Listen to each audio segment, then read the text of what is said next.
Welcome to The Terrible Take, a daily segment telling Steelers Nation what's on our mind. I'm Ross McCorkle. So far, Cameron Heyward has sat out the voluntary portion of OTAs, and the next 10 days of workouts and practices with the full team also fall into that voluntary category, so expect him to remain on the sidelines for now as he seeks a contract extension.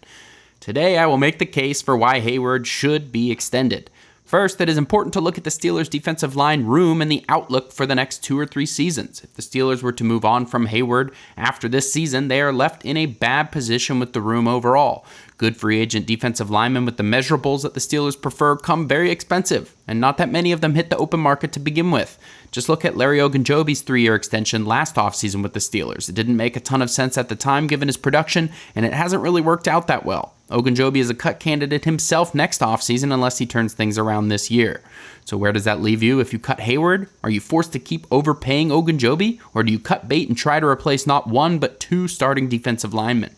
The defensive line is where everything starts on defense in Pittsburgh. They help stop the run and provide pressure to speed up the clock on passing plays. Without a good defensive line, the Steelers' defense will be a shell of itself. We saw some of that last year while Heyward was out injured and the Steelers got ran all over at times. I get that he is 35 years old, and it gets riskier and riskier to extend him at this stage, but even severely hobbled last season following core muscle surgery that required offseason cleanup, he was their best run defender on the team and still was able to win at the point of attack with his power.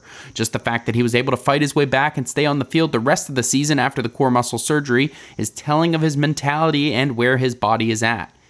It would also be nice to have Heyward on the roster when the Steelers likely draft a defensive lineman high up in the draft next year to have him develop behind a solid veteran like Heyward. The same thing that Chris Hoke, Aaron Smith, Brett Kiesel, and others did for Heyward.